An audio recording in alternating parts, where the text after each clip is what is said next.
ಆತ್ಮೀಯ ವಿದ್ಯಾರ್ಥಿಗಳೇ, ಕಳೆದ ತರಗತಿಯಲ್ಲಿ ನಾವು ಸಾಮಾಜಿಕ ಚಳುವಳಿಗಳು ಮತ್ತು ರಾಜಕೀಯ ಪರಿಣಾಮಗಳು ಎನ್ನುವಂತಹ ಒಂದು ಅಧ್ಯಾಯದಲ್ಲಿ ದಲಿತ ಚಳುವಳಿ ಹಾಗೂ ಹಿಂದುಳಿದ ವರ್ಗಗಳ ಚಳುವಳಿಗಳು ಮತ್ತು ಅವುಗಳ ರಾಜಕೀಯ ಪರಿಣಾಮಗಳನ್ನು ಕುರಿತು ಅಧ್ಯಯನವನ್ನು ಮಾಡಿದ್ದೇವೆ. ದಲಿತ ಚಳುವಳಿ ಎಂದರೇನು, ದಲಿತ ಚಳುವಳಿಗೆ ಕಾರಣಗಳು ಏನು, ಹಾಗೆಯೇ ಹಿಂದುಳಿದ ವರ್ಗಗಳ ಚಳುವಳಿಗಳು ಎಂದರೇನು ಮತ್ತು ಆ ಚಳುವಳಿಗೆ ಕಾರಣಗಳು ಮತ್ತು ಅವುಗಳ ರಾಜಕೀಯ ಪರಿಣಾಮಗಳನ್ನು ಕುರಿತು ಅಧ್ಯಯನವನ್ನು ಮಾಡಿದ್ದೇವೆ. ವಿದ್ಯಾರ್ಥಿಗಳೇ, ಈ ತರಗತಿಯಲ್ಲಿ ಮೂರನೇ ಚಳುವಳಿ, ರೈತ ಚಳುವಳಿ ಎಂದರೇನು ಮತ್ತು ರೈತ ಚಳುವಳಿಗೆ ಕಾರಣಗಳು ಏನಿದ್ದಾವೆ ಮತ್ತು ಆ ರೈತ ಚಳುವಳಿಯ ರಾಜಕೀಯ ಪರಿಣಾಮಗಳು ಏನು ಎನ್ನುವಂತಹ ಅಂಶವನ್ನ ಕುರಿತು ಚರ್ಚೆಯನ್ನ ಮಾಡೋಣ. ವಿದ್ಯಾರ್ಥಿಗಳೇ, ನಿಮಗೆಲ್ಲ ಗೊತ್ತಿದೆ, ಭಾರತ ಎನ್ನುವಂತಹ ಒಂದು ರಾಷ್ಟ್ರ ಗ್ರಾಮಗಳಿಂದ ಕೂಡಿರುವಂತಹ ಒಂದು ರಾಷ್ಟ್ರ. ಭಾರತದಲ್ಲಿ ಕೃಷಿಯೇ ಭಾರತದ ಆರ್ಥಿಕ ವ್ಯವಸ್ಥೆಯ ಬೆನ್ನೆಲುಬು ಎನ್ನುವಂತಹ ಒಂದು ಅಂಶ ನಮ್ಮೆಲ್ಲರಿಗೂ ಸಹ ತಿಳಿದಿದೆ. ಹಾಗಾಗಿ ರೈತರೆಲ್ಲರೂ ಸಹ ತಮ್ಮ ಜೀವನೋಪಾಯಕ್ಕಾಗಿ ಕೃಷಿಯನ್ನೇ ಅವಲಂಬಿಸಿದಂತಹ ಒಂದು ದೊಡ್ಡ ಸಮುದಾಯ ಅಂತಕ್ಕಂಥದ್ದು ನಮ್ಮ ರಾಷ್ಟ್ರದಲ್ಲಿ ಇದೆ ಅಂತಕ್ಕಂಥದ್ದು. ಈ ರಾಷ್ಟ್ರದ ರೈತ ಅನೇಕ ಸಮಸ್ಯೆಗಳನ್ನ ಎದುರಿಸ್ತಾ ಇದ್ದಾನೆ. ಅವನಿಗೆ ಅನೇಕ ರೀತಿಯ ಸಮಸ್ಯೆಗಳು ಇದ್ದಾವೆ. ಆ ಸಮಸ್ಯೆಗಳು ಏನು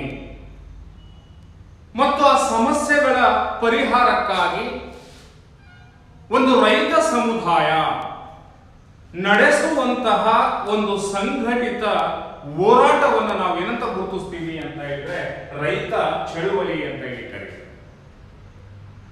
ರೈತ ಯಾವ ಕಾರಣಕ್ಕೋಸ್ಕರ ಹೋರಾಟವನ್ನ ಮಾಡ್ತಾ ಇದ್ದಾನೆ, ರೈತ ಯಾವ ಕಾರಣಕ್ಕೋಸ್ಕರ ಚಳುವಳಿಯನ್ನ ನಡೆಸ್ತಾ ಇದ್ದಾನೆ ಮತ್ತು ಆ ಚಳುವಳಿಯ ಉದ್ದೇಶಗಳು ಏನು ಎನ್ನುವಂಥದ್ದನ್ನು ನಾವು ಗಮನಿಸಬೇಕಾಗ್ತದೆ. ಹಾಗಾಗಿ ಭಾರತೀಯ ರೈತರು ತಮ್ಮ ಸಮಸ್ಯೆಗಳ ಪರಿಹಾರಕ್ಕಾಗಿ ಅಥವಾ ತಮ್ಮ ಬೇಡಿಕೆಗಳನ್ನ ಈಡೇರಿಸಿಕೊಳ್ಳುವಂತಹ ಉದ್ದೇಶದಿಂದ ನಡೆಸುವಂತಹ ಒಂದು ಸಂಘಟಿತ ಹೋರಾಟವನ್ನು ನಾವು ರೈತ ಚಳುವಳಿ ಅಂತ ಹೇಳಿ ಕರೀತೀವಿ. ಅಂದ್ರೆ ಈ ಭಾರತ ರೈತರಿಂದ ಕೂಡಿರ್ತಕ್ಕಂತಹ ರಾಷ್ಟ್ರ. ಭಾರತಕ್ಕೆ ಕೃಷಿಯೇ ಭಾರತದ ಆರ್ಥಿಕ ವ್ಯವಸ್ಥೆಯ ಬೆನ್ನೆಲುಬು ಅಂತ ನೋಡ್ತಾ ಇದ್ದೇವೆ. ಭಾರತೀಯ ರೈತ ತನ್ನ ಜೀವನೋಪಾಯಕ್ಕಾಗಿ ಕೃಷಿಯನ್ನ ಅವಲಂಬಿಸಿದ್ದಾನೆ. ಭಾರತದ ಕೃಷಿ ವ್ಯವಸ್ಥೆ ಅಂತಕ್ಕಂಥದ್ದು ಮುಂಗಾರು ಮಳೆಯನ್ನ ಅವಲಂಬಿಸಿರುತ್ತದೆ ಅಂತ ನಾವು ನೋಡ್ತೇವೆ. ಭಾರತದಲ್ಲಿ ಮುಂಗಾರು ಮಳೆ ಅಂತಕ್ಕಂಥದ್ದು ವಿಫಲವಾದಾಗ ಕೃಷಿಕ ಕುಟುಂಬ ಅಂತಕ್ಕಂಥದ್ದು ಕೃಷಿಕರ ತಮ್ಮ ಬೇಡಿಕೆಗಳನ್ನ ಈಡೇರಿಸಿಕೊಳ್ಳಲಿಕ್ಕೆ ಆ ಕೃಷಿಕರು ಅಸಮರ್ಥರಾಗ್ತಾರೆ. ಭಾರತದ ಮುಂಗಾರು ಮಳೆ ವಿಫಲವಾದಂತಹ ಸಂದರ್ಭದಲ್ಲಿ ರೈತರು ಸಾಲಗಾರರಾಗ್ತಾರೆ. ಅದರ ಜೊತೆಯಲ್ಲಿ ಅವೈಜ್ಞಾನಿಕವಾಗಿರ್ತಕ್ಕಂತಹ ಭೂಸ್ವಾಧೀನ ಅಂತಕ್ಕಂಥದ್ದು ಮತ್ತು ಸಾಲದ ಹೊರೆ ಅಂತಕ್ಕಂಥದ್ದು, ಬೆಳೆದ ಬೆಳೆಗೆ ಸರಿಯಾದಂತಹ ಬೆಲೆ ಸಿಗದೇ ಇರತಕ್ಕಂತಹ ಒಂದು ವ್ಯವಸ್ಥೆ, ಮಾರುಕಟ್ಟೆಯ ಪಟ್ಟಭದ್ರ ಹಿತಾಸಕ್ತಿಗಳ ಒಂದು ಒಳಸಂಚು ಅಂತಕ್ಕಂಥದ್ದು, ಕೃಷಿಕರನ್ನ ಜೀತದಾಳುಗಳ ರೀತಿಯಲ್ಲಿ ನೋಡುವಂತಹ ಒಂದು ಸಾಮಾಜಿಕ ವ್ಯವಸ್ಥೆ, ಈ ಎಲ್ಲವೂ ಸಹ ರೈತ ಚಳುವಳಿಗೆ ಪ್ರಮುಖವಾಗಿರ್ತಕ್ಕಂತಹ ಕಾರಣಗಳು ಅಂತ ಹೇಳಿ ನಾವು ಗುರುತಿಸ್ತೇವೆ. ಅಂದ್ರೆ ಭಾರತೀಯ ರೈತ ತನ್ನ ಕ್ಷೇತ್ರದಲ್ಲಿರುವಂತಹ ಸಮಸ್ಯೆಗಳ ಪರಿಹಾರಕ್ಕಾಗಿ ತಮ್ಮ ಬೇಡಿಕೆಗಳು ಏನಿದೆ, ಕೃಷಿಕನ ಬೇಡಿಕೆಗಳು, ರೈತನ ಬೇಡಿಕೆಗಳು ಏನಿದೆ, ಅವುಗಳನ್ನು ಪರಿಹರಿಸಿಕೊಳ್ಳಲು ಸರ್ಕಾರದ ವಿರುದ್ಧ ನಡೆಸುವಂತಹ ಒಂದು ಸಂಘಟಿತ ಹೋರಾಟವನ್ನ ನಾವು ರೈತ ಚಳವಳಿ ಅಂತ ಹೇಳಿ ಕರೀತೇವೆ. ಸೊ ಭಾರತದಲ್ಲಿ ಈ ರೈತ ಚಳುವಳಿಗಾರರ ಒಂದು ಇತಿಹಾಸವನ್ನು ನಾವು ನೋಡುವುದಾದ್ರೆ, ಭಾರತದ ಮಾಜಿ ಪ್ರಧಾನಮಂತ್ರಿಗಳಾಗಿದ್ದಂತಹ ಚೌಧರಿ ಚರಣ್ ಸಿಂಗ್ ಅವರು, ಮಹಾರಾಷ್ಟ್ರದ ಶೇತ್ವಾರಿ ಚಳುವಳಿಯ ರೂವಾರಿಗಳಾದಂತಹ ಶರದ್ ಜೋಶಿ ಅವರು, ಉತ್ತರ ಪ್ರದೇಶದ ಮಹೇಂದ್ರ ಸಿಂಗ್ ಟೀಕಾಯತ್ ರವರು, ತಮಿಳುನಾಡಿನ ನಾರಾಯಣ ಸ್ವಾಮಿ ನಾಯ್ಡು ಅವರನ್ನ, ಕರ್ನಾಟಕದ ಪ್ರೊಫೆಸರ್ MD ನಂಜುಂಡಸ್ವಾಮಿ ಮತ್ತು ND ಸುಂದರರಾಜ್ ಮತ್ತು ಪುಟ್ಟಣ್ಣಯ್ಯ ಇವರೆಲ್ಲರನ್ನೂ ಸಹ ನಾವು ಭಾರತದ ಪ್ರಮುಖ ರೈತ ಚಳುವಳಿ ಹೋರಾಟಗಾರರು ಅಂತೇಳಿ ನಾವು ಗುರುತಿಸ್ತೇವೆ. ನಾವು ಭಾರತದ ಪ್ರಸ್ತುತ ಸಂದರ್ಭದಲ್ಲಿ ನಾವು ನೋಡಿದಾಗ ಕಳೆದ 2 ವರ್ಷಗಳಿಂದಲೂ ಸಹ ಕೇಂದ್ರ ಸರ್ಕಾರದ ನೀತಿಗಳ ವಿರುದ್ಧ ಭಾರತದಾದ್ಯಂತ ರೈತರು ದೆಹಲಿಯಲ್ಲಿ ಒಂದು ಚಳುವಳಿಗಳನ್ನು ನಡೆಸ್ತಾ ಇರ್ತಕ್ಕಂಥದ್ದನ್ನು ನಾವು ಗಮನಿಸಿದಾಗ, ಪ್ರಸ್ತುತ ಸಂದರ್ಭವನ್ನು ನಾವು ನೋಡಿದಾಗ, ರೈತರು ತಮ್ಮ ಸಮಸ್ಯೆಗಳ ನಿವಾರಣೆಗಾಗಿ ರೈತ ಸಂಘಗಳೊಂದಿಗೆ, ರೈತರ ನಾಯಕರೊಂದಿಗೆ ಸರ್ಕಾರದ ನೀತಿಗಳು ಮತ್ತು ನಿಯಮಗಳು ಮತ್ತು ಅವರ ಪರಿಹಾರ ಪಡೆಯುವಂತಹ ಉದ್ದೇಶದಿಂದ ಸರ್ಕಾರಗಳ ವಿರುದ್ಧ ಹೋರಾಟ ಮಾಡ್ತಾ ಬಂದಿರತಕ್ಕಂಥದ್ದನ್ನು ನಾವು ಗಮನಿಸಲಿಕ್ಕೆ ಸಾಧ್ಯ ಇದೆ ಎನ್ನುವಂಥದ್ದನ್ನು ನಾವು ಗಮನಿಸ್ತೇವೆ ವಿದ್ಯಾರ್ಥಿಗಳು.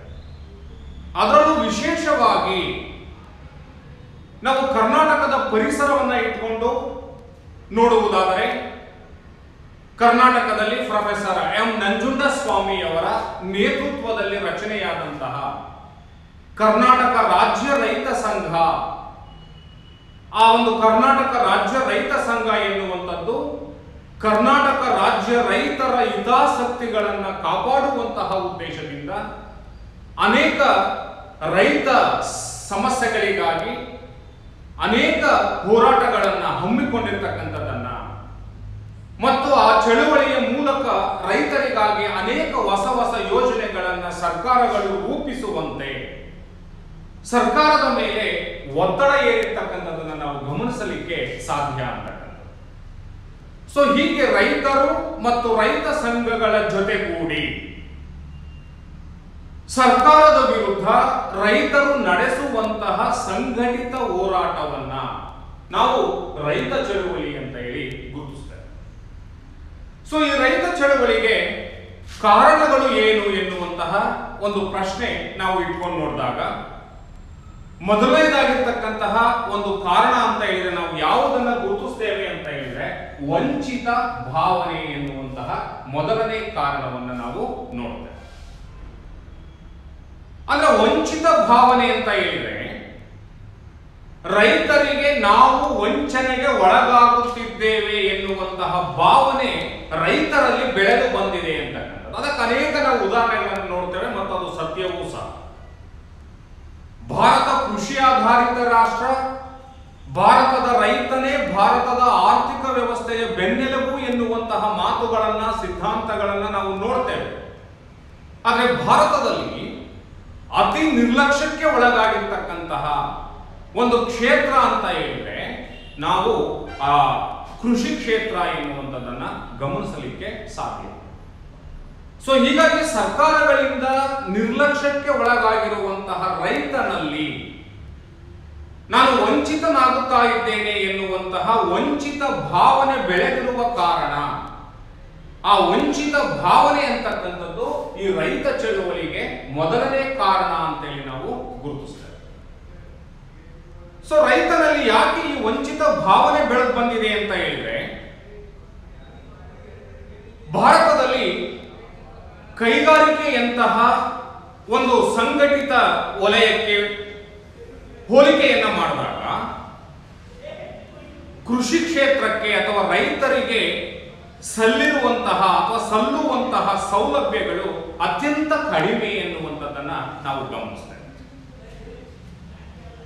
ಭಾರತದಲ್ಲಿ ಇದ್ದಂತಹ ಸರ್ಕಾರಗಳು ಕೈಗಾರಿಕಾ ಕ್ಷೇತ್ರಕ್ಕೆ ಹೆಚ್ಚಿನ ಆರ್ಥಿಕ ಸಹಾಯವನ್ನ ಮಾಡ್ತದೆ ಮತ್ತು ಕೈಗಾರಿಕಾ ಕ್ಷೇತ್ರಕ್ಕೆ ಬೇಕಾಗುವಂತಹ ಎಲ್ಲ ರೀತಿಯ ಪ್ರೋತ್ಸಾಹಗಳನ್ನ ಮತ್ತು ಸೌಲಭ್ಯಗಳನ್ನ ಮತ್ತು ಸಬ್ಸಿಡಿಗಳನ್ನ ನೀಡುವುದರ ಮೂಲಕ ಕೈಗಾರಿಕಾ ಕ್ಷೇತ್ರಕ್ಕೆ ಹೆಚ್ಚಿನ ಪ್ರಾಮುಖ್ಯತೆಯನ್ನು ಸರ್ಕಾರಗಳು ನೀಡುತ್ತಾ ಇದ್ದಾವೆ. ಆದರೆ ಅದೇ ಕೃಷಿ ಕ್ಷೇತ್ರಕ್ಕೆ ಸರ್ಕಾರಗಳು ಹೆಚ್ಚಿನ ಬೆಂಬಲವನ್ನು ಕೊಡ್ತಾ ಇಲ್ಲ, ಹೆಚ್ಚಿನ ಸೌಲಭ್ಯಗಳನ್ನು ಕೊಡ್ತಾ ಇಲ್ಲ. ಹಾಗಾಗಿ ಸರ್ಕಾರಗಳಿಂದ ಈ ಒಂದು ರೈತ ಸಮುದಾಯ ಅಂತಕ್ಕಂಥದ್ದು ವಂಚನೆಗೆ ಒಳಗಾಗಿದ್ದೇವೆ ಎನ್ನುವಂತಹ ಒಂದು ಭಾವನೆ ಬೆಳೆಯಲು ಪ್ರಮುಖವಾಗಿರ್ತಕ್ಕಂತಹ ಕಾರಣ ಅಂತೇಳಿ ನಾವು ಗುರುತಿಸಲಿಕ್ಕೆ ಸಾಧ್ಯ ಆಗ್ತದೆ. ಸೊ ಹಾಗೆಯೇ ರೈತರಿಗೆ ಗುಣಮಟ್ಟದ ಬಿತ್ತನೆಯ ಬೀಜಗಳು ಮತ್ತು ಕ್ರಿಮಿನಾಶಕಗಳು ಮತ್ತು ಗೊಬ್ಬರಗಳು ಲಭ್ಯವಾಗದೇ ಇರತಕ್ಕಂತಹ ಒಂದು ಸ್ಥಿತಿ, ತಾವು ಬೆಳೆದಿರುವಂತಹ ಬೆಳೆಗೆ ಉತ್ತಮವಾಗಿರ್ತಕ್ಕಂತಹ ಬೆಲೆ ಸಿಗದೇ ಇರುವಂತಹ ಒಂದು ವಾತಾವರಣ ಅಂತಕ್ಕಂಥದ್ದು ಮತ್ತು ಪ್ರಾಕೃತಿಕ ವಿಕೋಪಗಳಿಂದ ಉಂಟಾಗುವಂತಹ ನಷ್ಟಕ್ಕೆ ಯಾವುದೇ ರೀತಿಯ ಪರಿಹಾರ ಅಥವಾ ವಿಮಾ ವ್ಯವಸ್ಥೆ ಅಂತಕ್ಕಂಥದ್ದು ವ್ಯವಸ್ಥಿತವಾಗಿ ಇಲ್ಲದೇ ಇರುವುದರಿಂದ ಪ್ರತಿ ವರ್ಷವೂ ಸಹ ರೈತ ಸಮುದಾಯ ಅಂತಕ್ಕಂಥದ್ದು ಸಮಸ್ಯೆಗೆ ಒಳಗಾಗ್ತಾ ಇದೆ. ಈ ಎಲ್ಲ ಸಮಸ್ಯೆಗಳಿಗೆ ಸರ್ಕಾರಗಳು ಉತ್ತಮವಾದಂತಹ ಪ್ರೋತ್ಸಾಹವನ್ನು ನೀಡದೇ ಇರುವುದರಿಂದ, ನಿರ್ಲಕ್ಷ್ಯ ಮಾಡುವುದರಿಂದ ಆ ರೈತರಲ್ಲಿ ನಾವು ಸರ್ಕಾರ ಮತ್ತು ಸಮಾಜದಿಂದ ವಂಚನೆಗೆ ಒಳಗಾಗುತ್ತಾ ಇದ್ದೇವೆ ಎನ್ನುವಂತಹ ಭಾವನೆ ಬೆಳೆದು ಬರಲಿಕ್ಕೆ ಕಾರಣ ಆಗ್ತದೆ. ಹಾಗಾಗಿ ರೈತರಲ್ಲಿ ಬೆಳೆದು ಬಂದಿರುವಂತಹ ಈ ವಂಚನೆ ಭಾವನೆ ಅಂತಕ್ಕಂಥದ್ದು ಸಹ ಅವರು ಸಂಘಟಿತರಾಗಿ ಹೋರಾಟವನ್ನು ಮಾಡಲಿಕ್ಕೆ, ರೈತ ಚಳುವಳಿಯನ್ನ ಮಾಡಲಿಕ್ಕೆ ಪ್ರಮುಖವಾಗಿರ್ತಕ್ಕಂತಹ ಒಂದು ಕಾರಣ ಅಂತ ಹೇಳಿ ನಾವು ಗುರುತಿಸಲಿಕ್ಕೆ ಸಾಧ್ಯ ಇದೆ ಅಂತಕ್ಕಂಥದ್ದು. ಸೊ ಅದೇ ರೀತಿಯಾಗಿ ಎರಡನೇದಾಗಿರ್ತಕ್ಕಂತಹ ಕಾರಣ ಅಂತ ಹೇಳಿದ್ರೆ ರೈತರ ಸಮಸ್ಯೆಗಳ ಕಡೆಗಣನೆ ಅಂತಕ್ಕಂಥದ್ದನ್ನ ನಾವು ಗಮನಿಸ್ತೇವೆ. ಈ ಸ್ವತಂತ್ರ ನಂತರದ ಸರ್ಕಾರಗಳು ಅಷ್ಟೇ ಅಲ್ಲ, ಬ್ರಿಟಿಷ್ ಸರ್ಕಾರದಿಂದಲೂ ಸಹ, ಬ್ರಿಟಿಷ್ ಆಡಳಿತ ವ್ಯವಸ್ಥೆಯಲ್ಲಿಯೂ ಸಹ ರೈತರ ಸಮಸ್ಯೆಗಳು ಕಡೆಗಣನೆಗೊಳಪಟ್ಟಿದ್ದವು ಎನ್ನುವಂಥದ್ದನ್ನ ನಾವು ಗಮನಿಸ್ತೇವೆ. ಬ್ರಿಟಿಷ್ ಆಡಳಿತ ವ್ಯವಸ್ಥೆಯಲ್ಲಿ ಬಂಗಾಳ ಸರ್ಕಾರ ನೀಲಿ ಬೆಳೆ ಬೆಳೆಯುವುದನ್ನ ನಿಷೇಧಿಸಿ ರೈತರ ಭೂಮಿಯನ್ನು ವಶಪಡಿಸಿಕೊಂಡಂತಹ ಒಂದು ಘಟನೆಗಳೇ ಆಗಿರಬಹುದು, ಅಥವಾ ಸ್ವತಂತ್ರ ನಂತರದ ಭಾರತದಲ್ಲಿ ಭೂಮಿಯ ಮೇಲೆ ಹೆಚ್ಚು ತೆರಿಗೆಯನ್ನು ವಿಧಿಸತಕ್ಕಂಥದ್ದು ಮತ್ತು ರೈತರ ಬೆಳೆಗಳಿಗೆ ಬೆಂಬಲ ಬೆಲೆಯನ್ನು ಘೋಷಣೆಯನ್ನು ಮಾಡದೇ ಇರತಕ್ಕಂಥದ್ದು, ಅವೈಜ್ಞಾನಿಕವಾಗಿರ್ತಕ್ಕಂತಹ ಭೂ ಸ್ವಾಧೀನವನ್ನ ಮಾಡಿಕೊಳ್ತಕ್ಕಂಥದ್ದು, ಬೆಳೆದ ಬೆಳೆಗಳ ಮೇಲೆ ಹೆಚ್ಚು ತೆರಿಗೆಯನ್ನು ವಿಧಿಸತಕ್ಕಂಥದ್ದು, ಈ ರೀತಿಯ ಎಲ್ಲ ರೈತರ ಸಮಸ್ಯೆಗಳು ಏನಿದೆ ಆ ಎಲ್ಲ ಸಮಸ್ಯೆಗಳನ್ನು ಸಹ ಸರ್ಕಾರಗಳು ಕಡೆಗಣನೆ ಮಾಡುವುದರಿಂದ ಅದರಿಂದ ಬೇಸತ್ತಂತಹ ರೈತ ಸಮುದಾಯ ಅಂತಕ್ಕಂಥದ್ದು ರೈತ ಚಳುವಳಿಗಳನ್ನ ನ್ಯಾಯಯುತವಾದಂತಹ ಹೋರಾಟವನ್ನ ಪ್ರಾರಂಭವನ್ನ ಮಾಡುತ್ತದೆ. ಹಾಗಾಗಿ ರೈತ ಚಳುವಳಿಗೆ ಎರಡನೇ ಕಾರಣ ಏನು ಅಂತ ಹೇಳಿದ್ರೆ ರೈತರ ಸಮಸ್ಯೆಗಳನ್ನ ಸರ್ಕಾರಗಳು ಕಡೆಗಣನೆ ಮಾಡತಕ್ಕಂಥದ್ದು ರೈತ ಚಳುವಳಿಗೆ ಪ್ರಮುಖವಾಗಿರ್ತಕ್ಕಂತಹ ಒಂದು ಕಾರಣ ಅಂತ ಹೇಳಿ ನಾವು ಗುರುತಿಸಲಿಕ್ಕೆ ಸಾಧ್ಯ ಆಗ್ತದೆ. ಸೊ ಅದೇ ರೀತಿಯಾಗಿ ಮೂರನೇದಾಗಿರ್ತಕ್ಕಂತಹ ಒಂದು ಅಂಶ ಅಂತ ಹೇಳಿದ್ರೆ ಸಾಲದ ಹೊರೆ ಅಂತಕ್ಕಂಥದ್ದು. ಇವತ್ತು ಪ್ರಸ್ತುತ ಭಾರತದಲ್ಲಿ ನಾವು ನೋಡ್ತಾ ಇದ್ದೇವೆ ರೈತರ ಆತ್ಮಹತ್ಯೆ ಅಂತಕ್ಕಂತಹ ಘಟನೆಗಳು. ಭಾರತಕ್ಕೆ ಆಹಾರವನ್ನು ನೀಡತಕ್ಕಂತಹ, ಭಾರತದ ಆರ್ಥಿಕ ವ್ಯವಸ್ಥೆಯ ಬೆನ್ನೆಲುಬಾಗಿರ್ತಕ್ಕಂತಹ ರೈತನು ಆತ್ಮಹತ್ಯೆಯನ್ನು ಮಾಡಿಕೊಳ್ಳುವಂತಹ ಒಂದು ಸ್ಥಿತಿಯನ್ನ ತಲುಪಿದ್ದಾನೆ ಅಂತ ಹೇಳಿದ್ರೆ ಅದು ಭಾರತದ ಅತ್ಯಂತ ದುರ್ದೈವ ಸಂಗತಿ ಅಂತೇಳಿ ನಾವು ನೋಡ್ಬೇಕಾಗ್ತದೆ. ರೈತ ಆತ್ಮಹತ್ಯೆಯನ್ನ ಮಾಡ್ಕೊಳ್ಳಿಕ್ಕೆ ಮೂಲ ಕಾರಣ ಏನು ಅಂತ ಹೇಳಿದ್ರೆ ಸಾಲದ ಹೊರೆ ಅಂತಕ್ಕಂಥದ್ದು. ಆ ರೈತನಿಗೆ ಸಾಲದ ಹೊರೆ ಯಾಕಾಗ್ತದೆ ಅಂತ ಹೇಳಿದ್ರೆ ಪ್ರತಿ ವರ್ಷ ಅವನು ತನ್ನ ಕ್ಷೇತ್ರದಲ್ಲಿ ಅನುಭವಿಸ್ತಾ ಇರ್ತಕ್ಕಂತಹ ನಷ್ಟದ ಕಾರಣದಿಂದಾಗಿ ರೈತನ ಸಾಲ ಏರ್ತಾ ಹೋಗ್ತದೆ. ಭಾರತದ ಕೃಷಿ ವ್ಯವಸ್ಥೆಯಲ್ಲಿ ಮುಂಗಾರು ಮಳೆ ಅಂತಕ್ಕಂಥದ್ದು ಅತ್ಯಂತ ಪ್ರಭಾವವನ್ನು ಬೀರುತ್ತದೆ. ಭಾರತದ ಬಹುತೇಕ ಕೃಷಿ ಭೂಮಿ ಅಂತಕ್ಕಂಥದ್ದು ಮಳೆ ಆಧಾರಿತ ಕೃಷಿ ವ್ಯವಸ್ಥೆ ಅಂತಕ್ಕಂಥದ್ದು ಭಾರತದಲ್ಲಿ ಹೆಚ್ಚಿನ ಪ್ರಮಾಣದಲ್ಲಿ ಇದೆ. ಆ ಮಳೆ ಆಧಾರಿತ ಕೃಷಿ ಭೂಮಿ ಎಲ್ಲವೂ ಸಹ ಮುಂಗಾರು ಮಳೆಯನ್ನ ಆಶ್ರಯಿಸಿರ್ತದೆ. ಮುಂಗಾರು ಮಳೆ ವಿಫಲವಾದಂತಹ ಸಂದರ್ಭದಲ್ಲಿ ರೈತ ನಷ್ಟಕ್ಕೆ ಒಳಗಾಗುತ್ತಾನೆ. ಆ ಮೂಲಕ ಸಾಲದ ಹೊರೆ ಅಂತಕ್ಕಂಥದ್ದು ಹೆಚ್ಚಾಗ್ತಾ ಹೋಗ್ತದೆ. ಮತ್ತು ರೈತನಿಗೆ ಯಾವುದೇ ಬ್ಯಾಂಕುಗಳು ಸಹ ಸಾಲಗಳನ್ನು ಸುಲಭವಾಗಿ ನೀಡುವುದಿಲ್ಲ ಎಂತಕ್ಕಂಥದ್ದನ್ನು ನಾವು ನೋಡ್ತೇವೆ. ಸಾಲ ಮಾಡಿರ್ತಕ್ಕಂತಹ ಬ್ಯಾಂಕ್ಗಳಲ್ಲಿ ಅಥವಾ ಹೊರಗಡೆ ಸಾಲ ಮಾಡಿರ್ತಕ್ಕಂತಹ ರೈತ ಮುಂಗಾರು ಮಳೆ ವಿಫಲವಾಗಿ ತನ್ನ ಕ್ಷೇತ್ರದಲ್ಲಿ ನಷ್ಟ ಅನುಭವಿಸಿದಂತಹ ಸಂದರ್ಭದಲ್ಲಿ ತನ್ನ ಸಾಲವನ್ನು ಮರುಪಾವತಿ ಮಾಡಲು ವಿಫಲನಾಗ್ತಾನೆ. ಆ ಸಂದರ್ಭದಲ್ಲಿ ರೈತ ಆತ್ಮಹತ್ಯೆ ಎನ್ನುವಂತಹ ದಾರಿ ಹಿಡಿತಕ್ಕಂಥದ್ದನ್ನ ನಾವು ಪ್ರಸ್ತುತ ಭಾರತದಲ್ಲಿ ಕರ್ನಾಟಕದಲ್ಲಿ ನಾವು ಇದನ್ನ ಗಮನಿಸ್ತಾ ಇದ್ದೇವೆ.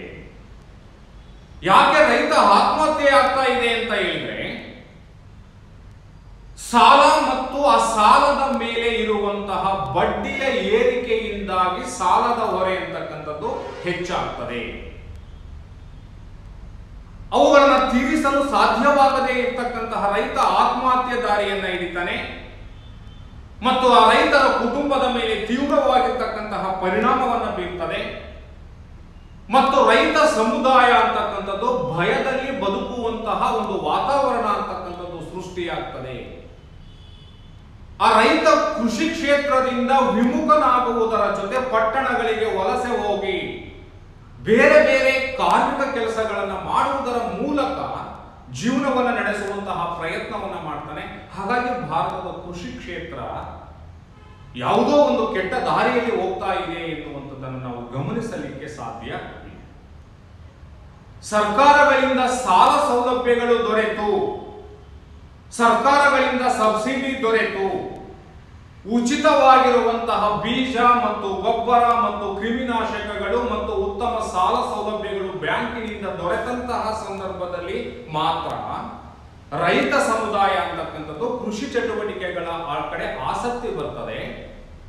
ಹಾಗಾಗಿ ಅವನು ಆ ಕೃಷಿಯಲ್ಲಿ ತೊಡಗಿಸ್ಕೊಳ್ಳಿಕ್ಕೆ ಇಷ್ಟಪಡ್ತಾನೆ. ಇವತ್ತು ನಾವು ಬಹುಶಃ ನೋಡ್ತೇವೆ, ಯಾವುದೇ ಒಬ್ಬ ರೈತ ತನ್ನ ನಂತರ ತನ್ನ ಮಗನೂ ಸಹ ಕೃಷಿ ಕ್ಷೇತ್ರವನ್ನು ಅವಲಂಬಿಸಲಿ ಎನ್ನುವಂತಹ ಒಂದು ಬಯಕೆಯನ್ನ ವ್ಯಕ್ತಪಡಿಸಲಾರದೇ ಇರತಕ್ಕಂತಹ ಸ್ಥಿತಿಗೆ ರೈತ ಬಂದಿದ್ದಾನೆ.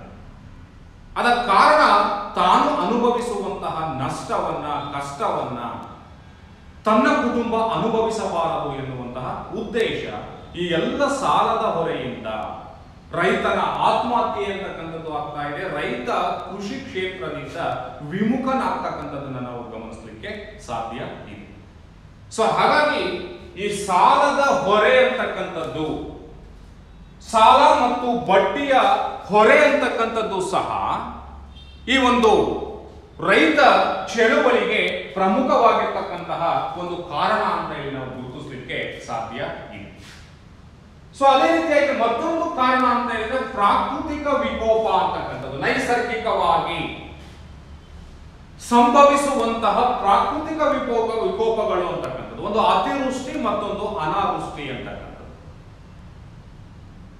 ಒಂದು ವೇಳೆ ಮಳೆ ಅತಿಯಾಗಿ ಹೆಚ್ಚಾಗಿ ಅತಿವೃಷ್ಟಿ ಉಂಟಾದರೂ ಸಹ ರೈತ ನಷ್ಟಕ್ಕೆ ಒಳಗಾಗುತ್ತಾನೆ.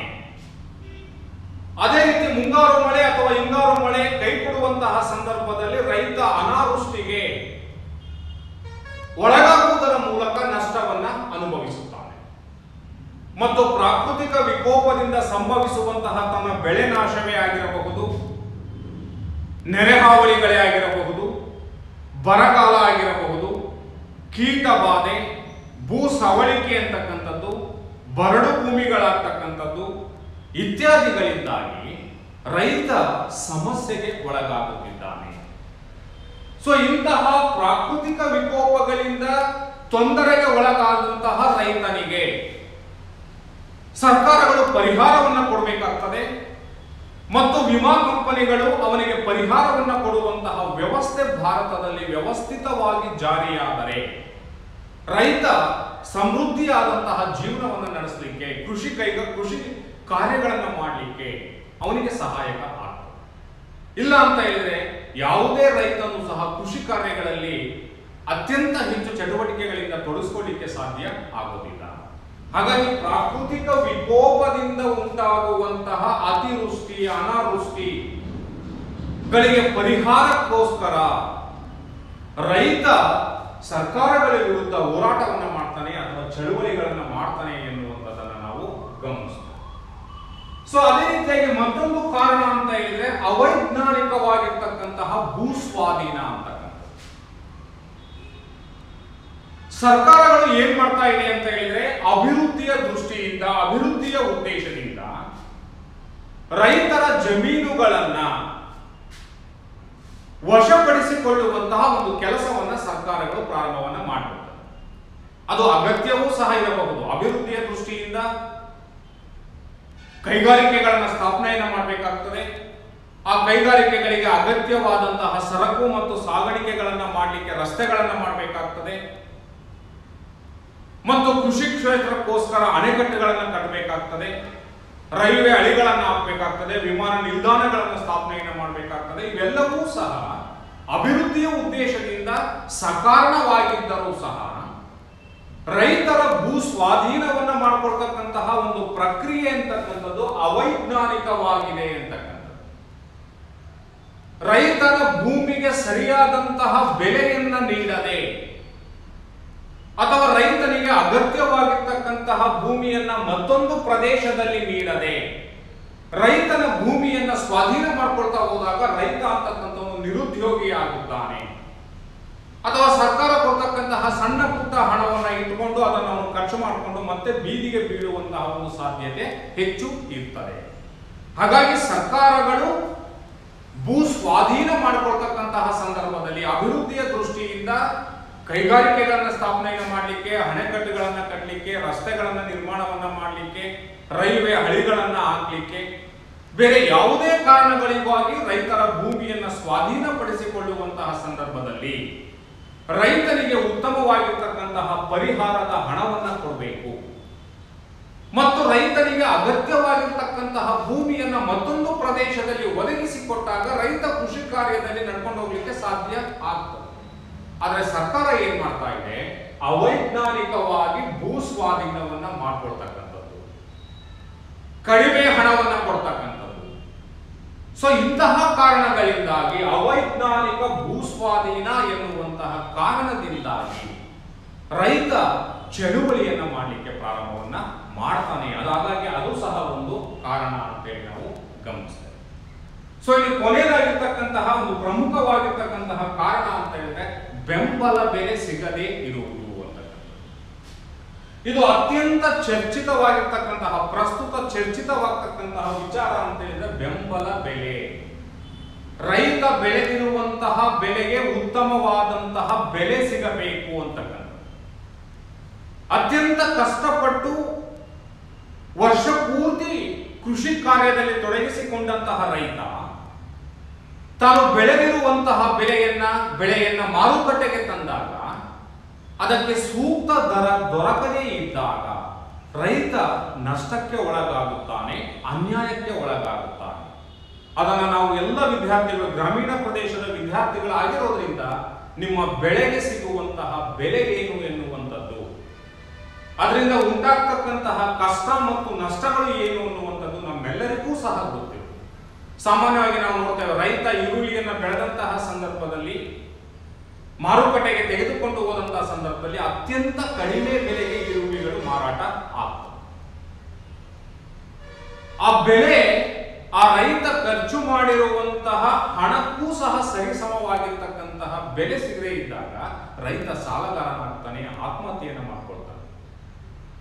ಅದೇ ರೀತಿ ನಾವು ಟೊಮೆಟೊ ಬೆಳೆಯನ್ನು ನೋಡ್ತೇವೆ. ಅನೇಕ ರೈತರು ತಾವು ಬೆಳೆದಿರ್ತಕ್ಕಂತಹ ಟೊಮೆಟೊವನ್ನ, ತರಕಾರಿಗಳನ್ನ ಮಾರುಕಟ್ಟೆಗೆ ತಂದು ಅತ್ಯಂತ ಕಡಿಮೆ ಬೆಲೆಗೆ ಮಾರಾಟ ಮಾಡ್ತಕ್ಕಂಥದ್ದು, ಮಧ್ಯವರ್ತಿಗಳ ಹಾವಳಿ ಅಂತಕ್ಕಂಥದ್ದು, ಅದನ್ನು ರಸ್ತೆಗಳಲ್ಲಿ ಚೆಲ್ಲಿ ಪ್ರತಿಭಟನೆಯನ್ನು ಮಾಡ್ತಕ್ಕಂತಹ ಒಂದು ಅತ್ಯಂತ ಕ್ರೂರವಾಗಿರ್ತಕ್ಕಂತಹ ವರ್ತನೆಗಳನ್ನು ನಾವು ಗಮನಿಸಿದಾಗ ರೈತರ ಬೆಳೆಗಳಿಗೆ ನ್ಯಾಯಯುತವಾಗಿರುವಂತಹ ಬೆಂಬಲ ಬೆಲೆ ಅಂತಕ್ಕಂಥದ್ದು ಅತ್ಯಂತ ಅಗತ್ಯವಾಗಿದೆ.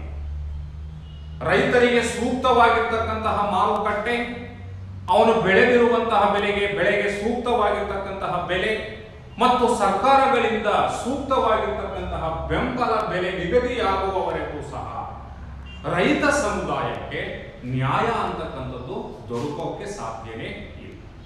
ಸೊ ಹಾಗಾಗಿ ಈ ಬೆಂಬಲ ಬೆಲೆ ದೊರಕದೇ ಇರ್ತಕ್ಕಂಥದ್ದು, ಸೂಕ್ತ ಮಾರುಕಟ್ಟೆ ಇಲ್ಲದೆ ಇರ್ತಕ್ಕಂಥದ್ದು, ಉತ್ತಮ ಬೆಲೆ ದೊರಕದೇ ಇರ್ತಕ್ಕಂಥದ್ದು, ಆ ಮೂಲಕ ಅವನು ನಷ್ಟಕ್ಕೆ ಒಳಗಾಗ್ತಕ್ಕಂಥದ್ದು, ಆ ಮೂಲಕ ಸಾಲದ ಹೊರೆ ಜಾಸ್ತಿ ಆಗ್ತಕ್ಕಂಥದ್ದು, ಈ ಎಲ್ಲ ಸಮಸ್ಯೆಗಳ ವಿರುದ್ಧ ರೈತ ಎನ್ನುವಂಥವನು ಹೋರಾಟವನ್ನು ಪ್ರಾರಂಭವನ್ನ ಮಾಡ್ತಾನೆ.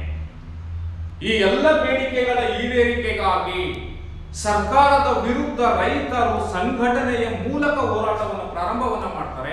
ಅದನ್ನೇ ನಾವು ಏನಂತ ಕರಿತೀವಿ, ರೈತ ಚಳುವಳಿ ಅಂತ ಹೇಳಿ ಕರೀತಾರೆ.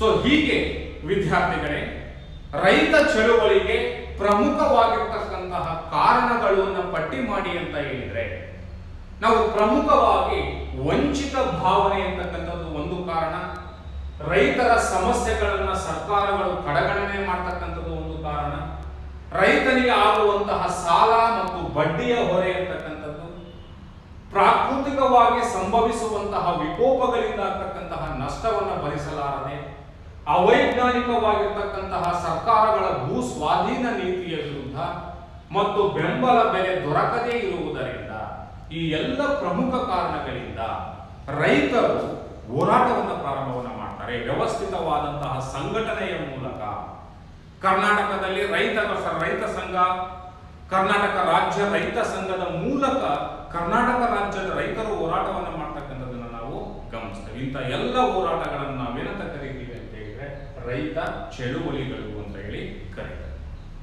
ಸೊ ಹಾಗೆಯೇ ಈ ರೈತ ಚಳುವಳಿಯ ಪರಿಣಾಮವಾಗಿ, ರೈತ ನಡೆಸುವಂತಹ ಹೋರಾಟದ ಪರಿಣಾಮವಾಗಿ ಉಂಟಾಗಿರುವಂತಹ ರಾಜಕೀಯ ಪರಿಣಾಮಗಳು ಏನು, ಅಥವಾ ಈ ರೈತ ಸಂಘದ ಹೋರಾಟದಿಂದ ಆಗಿರ್ತಕ್ಕಂತಹ ಲಾಭ ಏನು, ಅವರಿಗೆ ಏನು ಅದರಿಂದ ದಕ್ಕಿದೆ ಎನ್ನುವಂತಹ ಅಂಶವನ್ನು ನಾವು ಗಮನಿಸುವುದಾದರೆ, ರೈತ ಹೋರಾಟದ ನಂತರ ಸರ್ಕಾರಗಳು ಅನೇಕ ಯೋಜನೆಗಳನ್ನು ಜಾರಿಗೊಳಿಸುವಂತಹ ಪ್ರಯತ್ನವನ್ನ ಮಾಡಿದೆ. ಸೊ ಹಾಗಾಗಿ ರೈತ ಚಳುವಳಿಗಳಿಂದ ಉಂಟಾದಂತಹ ರಾಜಕೀಯ ಪರಿಣಾಮಗಳನ್ನು ನಾವು ಗಮನಿಸುವುದಾದರೆ, ಮೊದಲನೇದಾಗಿರ್ತಕ್ಕಂತಹ ಒಂದು ಪರಿಣಾಮ ಏನಾಗಿದೆ ಅಂತ ಹೇಳಿದ್ರೆ, ಕೃಷಿ ಸಾಲ ಯೋಜನೆಗಳು ಜಾರಿಗೊಂಡಿವೆ ಅಂತ. ಅಂದ್ರೆ ಸರ್ಕಾರಗಳು ರೈತ ಹೋರಾಟದ ಫಲವಾಗಿ ರೈತರಿಗೆ ಅನುಕೂಲವಾಗುವಂತಹ ಅನೇಕ ಕೃಷಿ ಸಾಲ ಯೋಜನೆಗಳನ್ನು ಜಾರಿ ಮಾಡಿವೆ ಎನ್ನುವಂತಹ ಒಂದು ಪರಿಣಾಮವನ್ನು ನಾವು ಗುರುತಿಸಲಿಕ್ಕೆ ಸಾಧ್ಯ ಇದೆ ಅಂತಕ್ಕಂಥದ್ದು. ಅದಕ್ಕೆ ನಾವು ಪ್ರಸ್ತುತ ಅನೇಕ ಸರ್ಕಾರಗಳು, ಅನೇಕ ಕೇಂದ್ರ ಮತ್ತು ರಾಜ್ಯ ಸರ್ಕಾರಗಳೆರಡೂ ಸಹ ಅನೇಕ ಕೃಷಿ ಸಾಲ ಯೋಜನೆಗಳನ್ನು ಜಾರಿ ಮಾಡಿವೆ.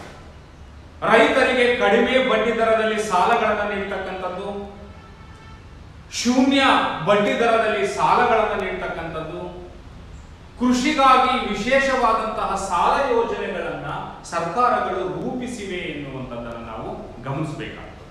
ಸೊ ಅದರಲ್ಲಿ ಪ್ರಮುಖವಾಗಿರ್ತಕ್ಕಂಥದ್ದು ಅಂತ ಹೇಳಿದ್ರೆ, ರಾಷ್ಟ್ರೀಯ ಬೆಳೆ ವಿಮೆ ಕಾರ್ಯಕ್ರಮ ಎನ್ನುವಂತಹ ಒಂದು ಯೋಜನೆಯನ್ನ ಸರ್ಕಾರ ಜಾರಿಗೆ ತಂದಿದೆ. ರೈತ ತಾನು ಬೆಳೆಯನ್ನ ಬಿತ್ತನೆ ಮಾಡುವಂತಹ ಸಂದರ್ಭದಲ್ಲಿ ಆ ಬೆಳೆಗೆ ವಿಮೆಯನ್ನ ಮಾಡಿಸಬೇಕಾಗ್ತದೆ.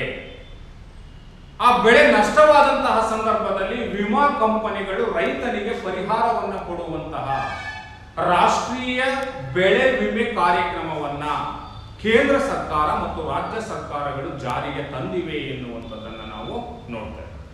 ರಾಷ್ಟ್ರೀಯ ಕೃಷಿ ವಿಮೆ ಯೋಜನೆ ಅಂತಕ್ಕಂತಹ ಒಂದು ಯೋಜನೆ, ವಾತಾವರಣ ಆಧಾರಿತ ಬೆಳೆ ವಿಮೆ ಯೋಜನೆ ಅಂತಕ್ಕಂಥದ್ದು, ಮತ್ತು ಪ್ರಾಥಮಿಕ ಭೂ ಅಭಿವೃದ್ಧಿ ಬ್ಯಾಂಕ್ PIB ಬ್ಯಾಂಕ್ ಅಂತ ನಾವು ಕರೀತೀವಿ. ಆ ಪ್ರಾಥಮಿಕ ಕೃಷಿ ಅಭಿವೃದ್ಧಿ ಬ್ಯಾಂಕುಗಳನ್ನು ಸ್ಥಾಪನೆಯನ್ನು ಮಾಡಿಕೊಳ್ಳುವುದರ ಮೂಲಕ ರೈತರಿಗೆ ವಿಶೇಷವಾಗಿರ್ತಕ್ಕಂತಹ ಸಾಲಗಳನ್ನು ಕೊಡ್ತಕ್ಕಂತಹ ಬ್ಯಾಂಕ್ಗಳನ್ನು ಸಹ ಸ್ಥಾಪನೆಯನ್ನು ಮಾಡಲಾಗಿದೆ ಅಂತಕ್ಕಂಥದ್ದನ್ನ ನಾವು ನೋಡ್ತೇವೆ. ಸೊ ಅದೇ ರೀತಿಯಾಗಿ ರಾಷ್ಟ್ರೀಯ ಕೃಷಿ ಸಾಲ ಯೋಜನೆಗಳು ಜಾರಿಗೆ ಬಂದಿದೆ. ರಾಷ್ಟ್ರೀಯ ಅಭಿವೃದ್ಧಿ ಮಂಡಳಿಯನ್ನ ಸ್ಥಾಪನೆಯನ್ನ ಮಾಡಿ ಕೇಂದ್ರ ಸರ್ಕಾರ ಕೃಷಿ ಅಭಿವೃದ್ಧಿಗಾಗಿ ಸಾಕಷ್ಟು ವ್ಯಾಪಕವಾದಂತಹ ಕ್ರಮಗಳನ್ನ ತೆಗೆದುಕೊಂಡಿದೆ ಅಂತಕ್ಕಂಥದ್ದನ್ನ ನಾವು ನೋಡ್ತೇವೆ.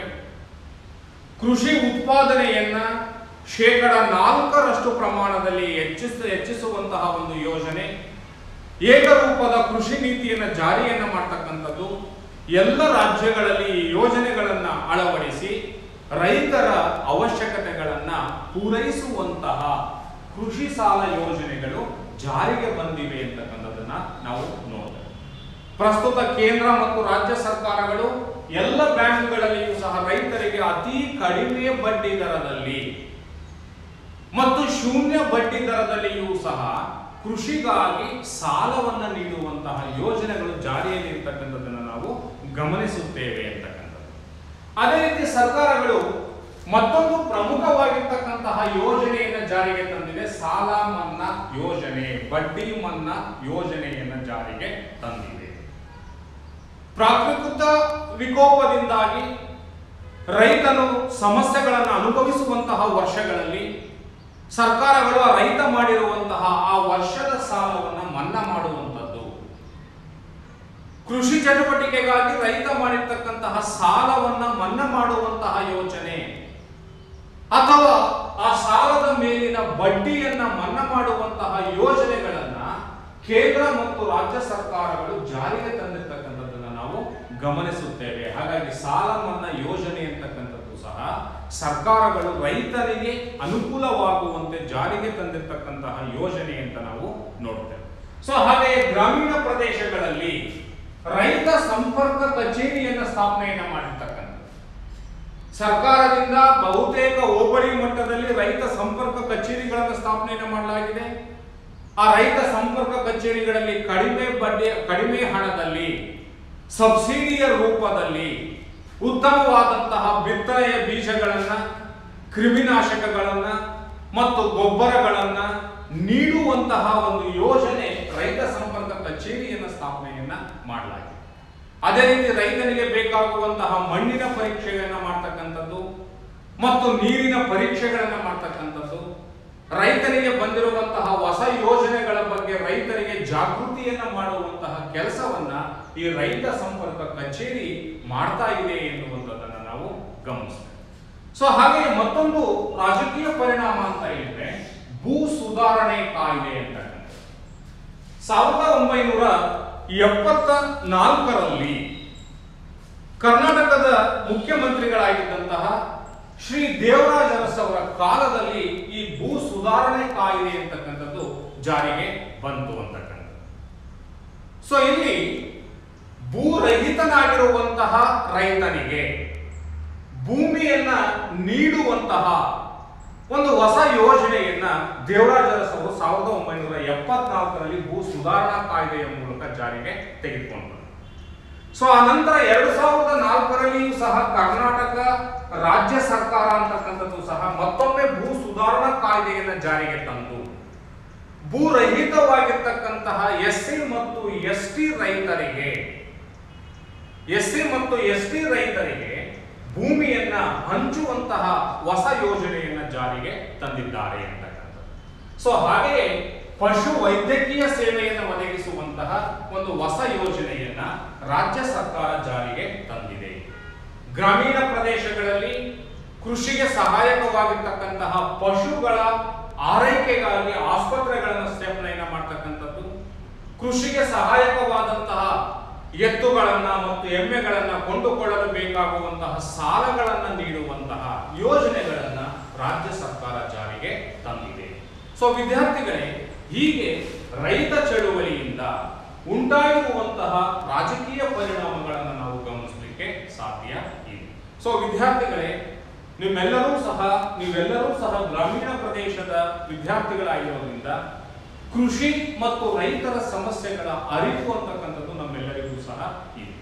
ಸೊ ಈ ಎಲ್ಲ ಕಾರಣಗಳಿಂದ ರೈತ ಚಳುವಳಿ ಅಂತಕ್ಕಂಥದ್ದು ಪ್ರಾರಂಭವಾಗ್ತದೆ ಮತ್ತು ರೈತ ಚಳುವಳಿಯಿಂದ ಉಂಟಾಗಿರುವಂತಹ ರಾಜಕೀಯ ಪರಿಣಾಮ ಅಥವಾ ಸರ್ಕಾರದ ಹೊಸ ಹೊಸ ಯೋಜನೆಗಳು ಜಾರಿಗೆ ಮಾಡಿ ಸರ್ಕಾರಗಳು ಸಹ ರೈತರ ಪರವಾಗಿ ಕಾರ್ಯವನ್ನು ನಿರ್ವಹಿಸ್ತಾ ಇದೆ ಎನ್ನುವಂಥದ್ದನ್ನು ಗಮನಿಸಲಿಕ್ಕೆ ಸಾಧ್ಯ ಇದೆ. ಧನ್ಯವಾದಗಳು.